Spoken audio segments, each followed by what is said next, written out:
چو سوی پدر شاه نوذر بداشت، ز کیوان کلاه کیی برفراشت. به تخت منوچهر بر بار داد، بخواند انجمن را و دینار داد. جالبه در ابتدای پادشاهی بسیاری از شاهان شاهنامه شما یک چنین مقدماتی رو میبینید که شاه بر تخت میشینه، اطرافیانش دور جمع میشن و بعد اون توضیح میده که من چجوری میخوام مثلا پادشاهی بکنم و منشم چیه در پادشاهی و از این صحبت ها. ولی اینجا خیلی مختصره. در پادشاهی نوذر همین دو بیت: به تخت منوچهر بر بار داد، بخواند انجمن را و دینار داد. و بعد میره به ادامه داستان میپردازه که میگه بر این بر نیامد بسی روزگار، که بیدادگر شد سر شهریار. اینجا میبینیم که پس نوذر پادشاه ایران راه پدرش رو دنبال نمیکنه، بلکه بیدادگر میشه، ستمگر و ظالم میشه. ز گیتی برآمد ز هر جای غو، جهان را کهن شد سر از شاه نو. که قو و نو هم میتونیم بگیم، یعنی که فریاد و غریو از همه جا برخاست و جهان را کهن شد سر از شاه نو، یعنی همه دیگه دلزده شدن و دیگه شاه نو رو دیگه دوست نداشتن.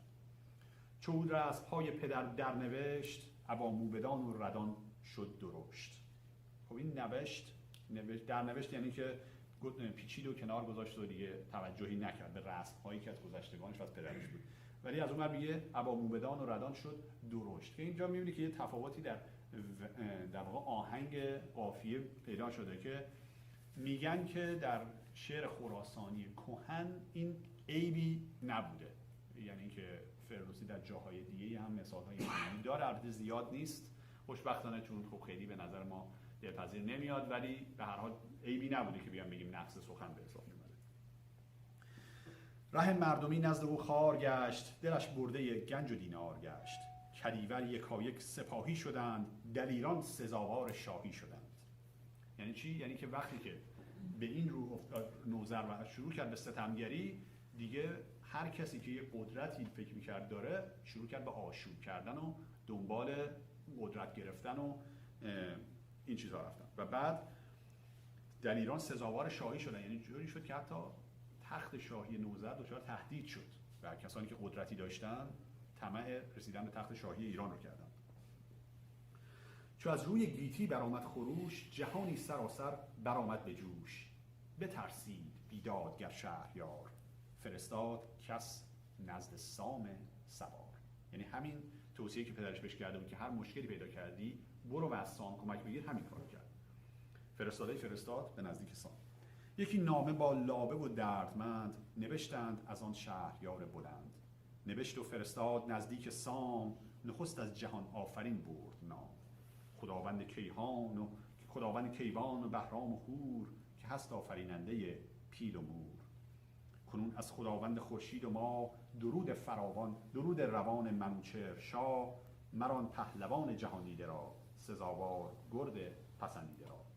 که تا شاه مژگان به هم برنهاد، ز سام نریمان همی کرد یاد. یعنی تا زمان مرگش هم یاد سام رو میکرده و درست هم هست، در واقع جز نصیحت‌های آخری که میکرد به نوذر باز هم یاد سام رو میکرد. همیدن مرا پشتگرمی به دوست، که هم پهلوان است و هم شاه دوست.